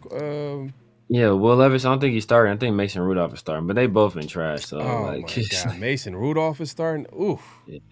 Yeah, I'm definitely going Patriots. Yes. Ooh, that's he was like Mason Rudolph. Man. That made me even more confident. Mike has Tennessee though. I can see they're at home. That's why I said that they're two bad teams. I can see the home bad team winning.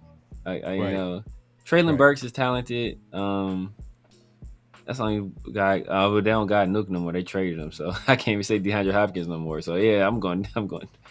Right. Yeah, no DeAndre Hopkins either. Maybe if they had D-Hop, maybe. Yeah. Bears and Cardinals. Bears man, recovering from a heartbreaking loss.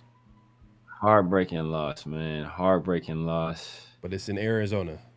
Oh, it's in Arizona, man. This is another tough one, man.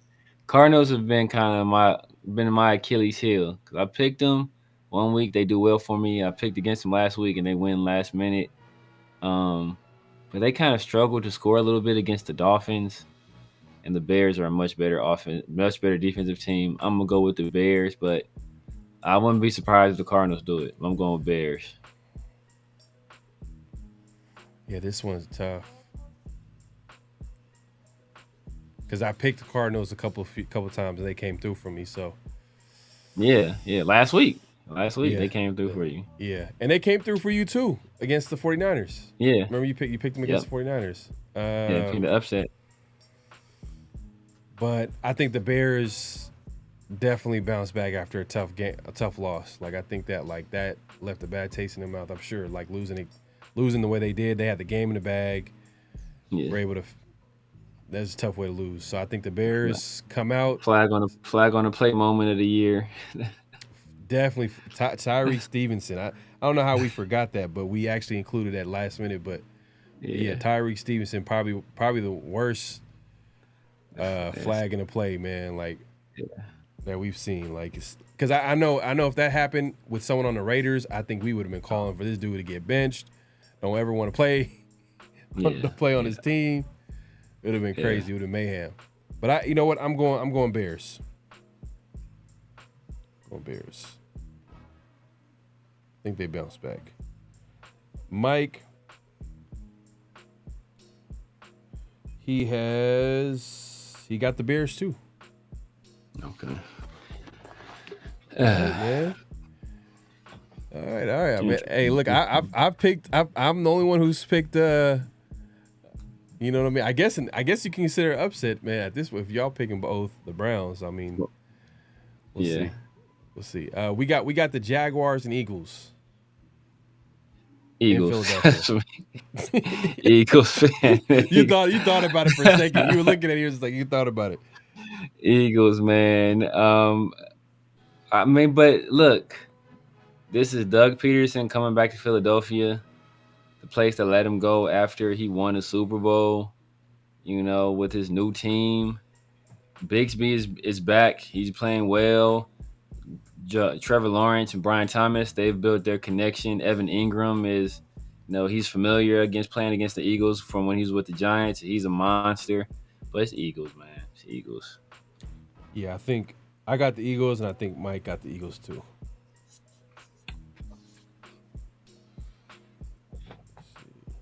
Yep, he got the Eagles too. Moving on, man. This might be the game of the week, man. Lions and Packers.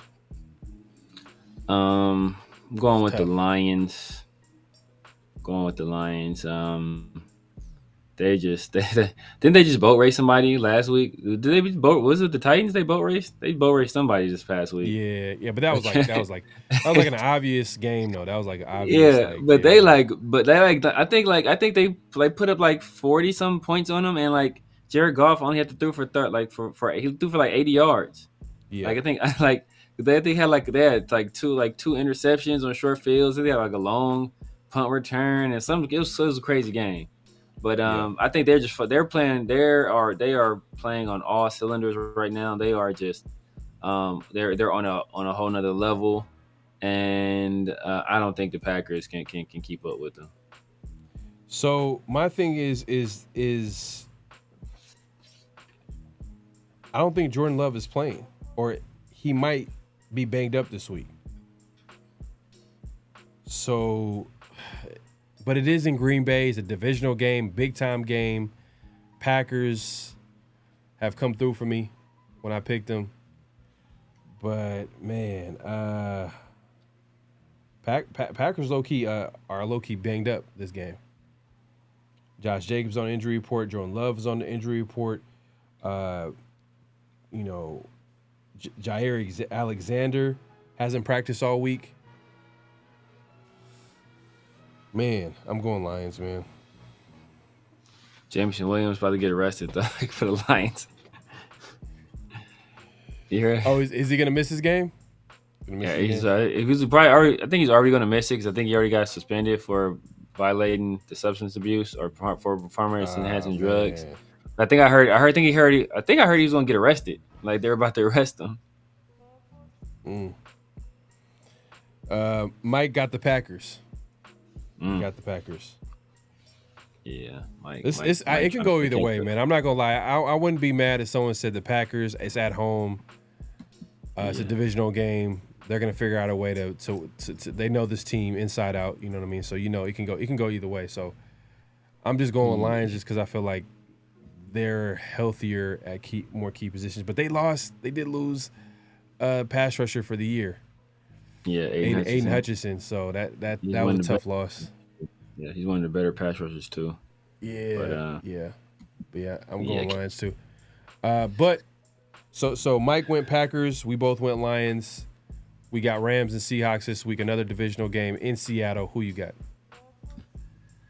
That's a tough one too, because the Rams looked good last week. They looked really good last week.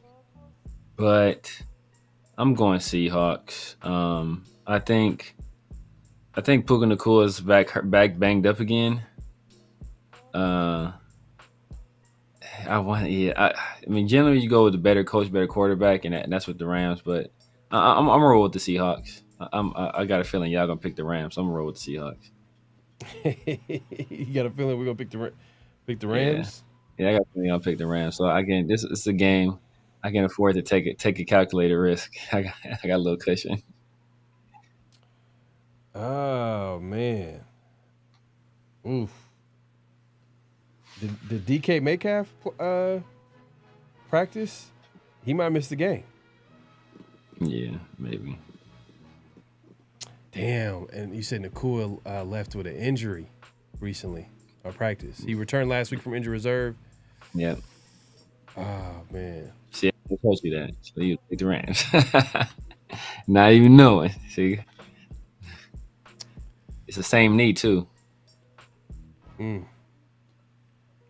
Yeah, man. I like the Rams better with like weapons. You give Sean McVay a weapon to work with, and obviously Matt Stafford. You know what? I'm gonna go Rams. Fuck it. I'm just gonna go Rams. You never know. It can go either way. It's one of those like 3-4, 4-4, two teams kind of like in the middle of the pack. Yeah. Divisional game. It's in Seattle. It's a coin toss. It's in Seattle. That's the thing, though. That's home field it might be the tournament, especially if Seahawks have one of the best home field advantages in the NFL. Yeah. But I'm gonna go Rams, and I think we got Mike went Rams too. Yeah, see, I figured y'all would. Predictable. This is your upset pick, though. This is your upset pick. That's basically your upset pick, if you want to call it that. Yeah, it's toss up. Yeah. Colts, Vikings. Joe Flacco. Joe Flacco out there. Gets his official start. Like, he's an official starter. Been named official starter for the team. Yeah. Colts, Vikings, who you got? I'm gonna go with the Vikings. I think the Vikings have lost 2 games in a row, 2 pretty tough losses as well. I think they kind of right the ship this week. Kevin O'Connell, I think he rallies the troops. I think Justin Jefferson has a monstrous game, and I think the Vikings. I think they win pretty comfortably, actually. So Mike, did he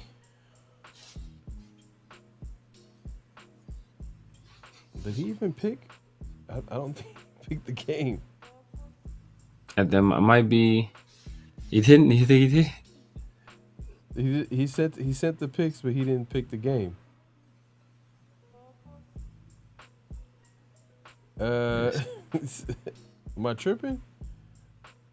Oh, okay. He did. He sent a second one. Okay. So he picked the Vikings. He picked the Vikings. Vikings, yeah. Mike ain't crazy. Yeah. Are you crazy? You feeling risky? Yeah. It's in Minnesota, and they made a trade I think recently for offensive tackle. I think they traded for the tackle from the Jaguars. Oh yeah. Yeah. Cam Robinson. Cam Robinson, yeah, because Darisaw I think is out. It's out for the year.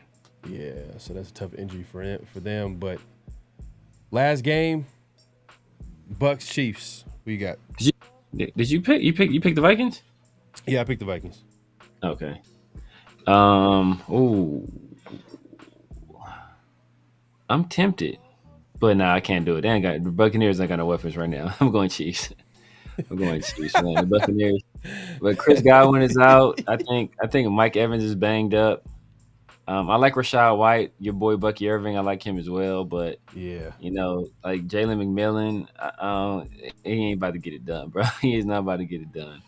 Baker might do some crazy Baker stuff, but I still think Patrick Mahomes is Patrick Mahomes, and he's gonna figure out a way to win. And I think his connection with DeAndre Hopkins is only gonna get better. So yeah, I'm going Chiefs. Man.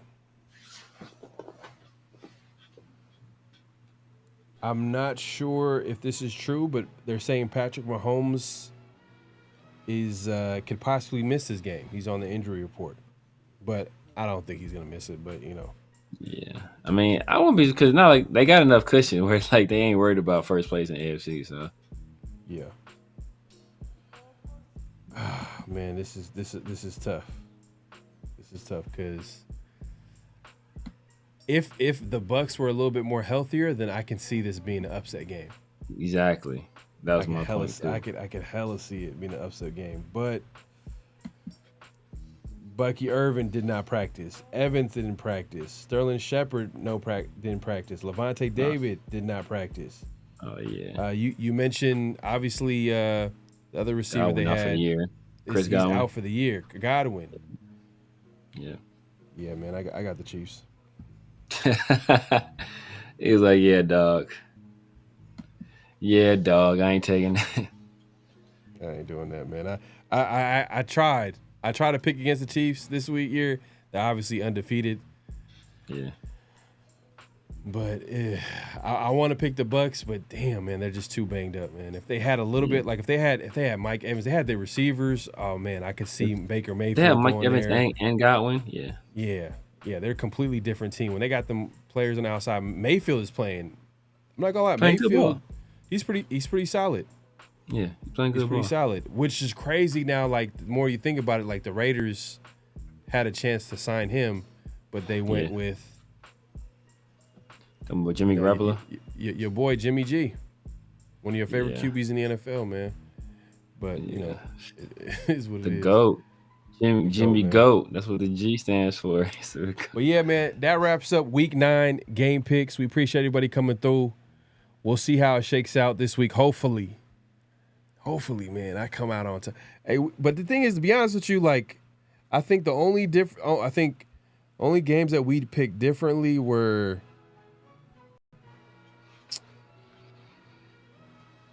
the Rams and Seahawks. And the Chargers. The Chargers and Browns game. It's the only game that we've. So those are the two games that we got to keep an eye on right there. Those are going to be the.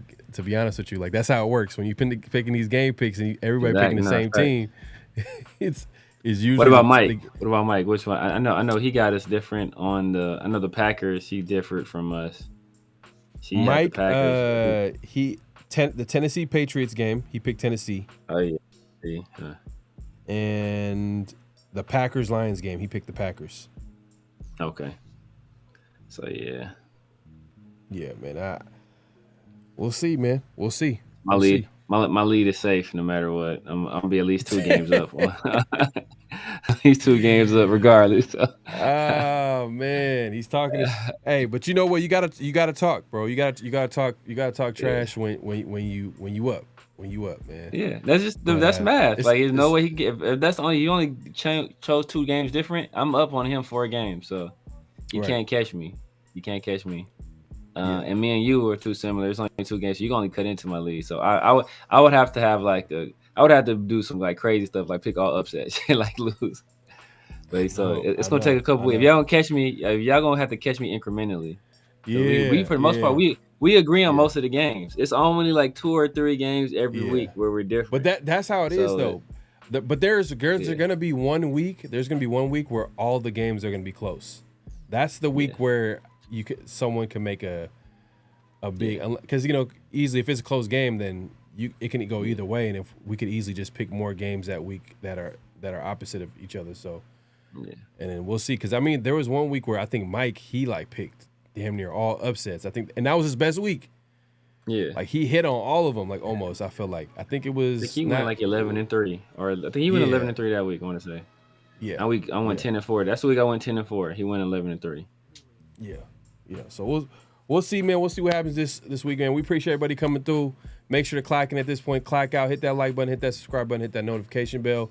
You guys are going to see this on all our channels. So make sure to definitely hit that like button, comment, subscribe, and hit that notification bell. You'll be notified when we go live, all that good stuff. But Severe, man, let the people know where they can find you and what to look forward to. You guys know what it is, man. This is Severe Raider on YouTube, the Severe Raider on IG, the Severe Raider on Snapchat, the Severe Raider on TikTok, the Severe Raider on X. Every Tuesday night, the 50-50 show with me and my guy Pharaoh over here. If you guys haven't done so already, the holidays are coming. And it's officially official, baby. Hit that 50-50 shop. We got the links are in the description, man. Get something for yourself, get something for your lady. Get something for your side chick too. Get everybody something, right? All of them. Y'all can be matching. What else? Then I do. We of course every Friday catch us here on Around the Shield, whether it's live or it's pre-recorded. And then Tuesdays I got a show I do with my boy Chris and my guy 805 Raider.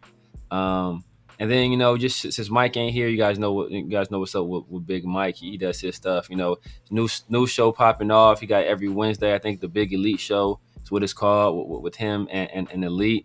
Good show over there. Make sure y'all support that show. Make sure y'all go over and support Elite as well. She's building up her channel, so make sure you check all of them out. You know what he says. Like the thumb, hit the subs, and share with your folks. And it's on you, Pharaoh. There you go. Yeah, definitely check us out all over social media. Obviously, with our names on the screen, man. Myself, PharoahNFL, PharoahNFL, all over social media. But most importantly, definitely subscribe to the channel on YouTube. And then, man, we got Around the Shield popping off on IG, on Twitter. So make sure to go over there and give us a follow. You get up-to-date updates on the Raiders. We got memes on Instagram. We got clips of the show. Definitely check it out, man. Definitely go over there and give us a follow on Instagram. Around the Shield on Instagram and on X. I'm still getting used to the name X, man. I'm always like, damn, he really calling Twitter. it X, man. I really want to say Twitter, but I gotta say X because that's what it's still Twitter, man. I know it's still Twitter. Y'all know what it is, man. So definitely go over and give us a follow there. We do this every week, every Friday, Around the Shield, with me, Severe, obviously Big Mike Raider, who's not here this week, but he'll be back. But next week, every Tuesdays, the 50-50 show. Make sure to tune in. Me and Severe, we're gonna have a lot to talk about, especially after this week's game. Oh yeah, we already picked the Bengals. Man, it's kind of nasty picking against the Raiders. I don't really do that too often, but man, it's successful. It's successful. I did it last week. It's successful. I did it last week, and it came to be true. And Raiders almost pulled off an upset. It looked like it was gonna be a good game, but yeah, Raiders offense, man, is a whole nother story. But yeah, make sure to tune in every Tuesday evening nights, 50-50 show, me and Severe. And just tune into the channel overall, man, to see some new drops, new videos, new clips coming soon. And like my guy Severe said, the 50-50 shop is open. So get your latest gear, hoodies, shirts, you name it. We got it. Go over there and check it out. It's gonna be in the chat. It's gonna be linked and pinned, but also people watching the replay, it's gonna also be in the description. So definitely check that out. We appreciate everybody coming through, man. Hey, Severe, any last thoughts before we head out? Yeah, man. Make sure, if you guys haven't already, make sure you guys sub to Around the Shield or go follow Around the Shield on IG. You know, keep up with all of the latest and greatest in Raiders news. You know, all that stuff, transactions, memes, all that good stuff. You guys find it. No, that's one-stop shop for all your Raiders content right there as well. Yeah. So we appreciate everybody coming through, man. Hey, you know, I was gonna do something for Halloween. I was gonna have some crazy, but I just was like, nah, man, I couldn't do it, man. I couldn't do it. But maybe if the Raiders win this week, tune in next show. I might have something for y'all, man. Because I picked against the Raiders, so I gotta make it interesting this week. So if the Raiders win, I'm gonna have to come up with some type of funny, some funny mask or whatever you want to call it. But you know, Severe is like, I ain't doing none of that. if the Raiders win, you guys get the return on Hollywood Severe. Hollywood Severe. Hollywood Severe will be back. Hollywood Severe will make it. You know, man. If you know, man.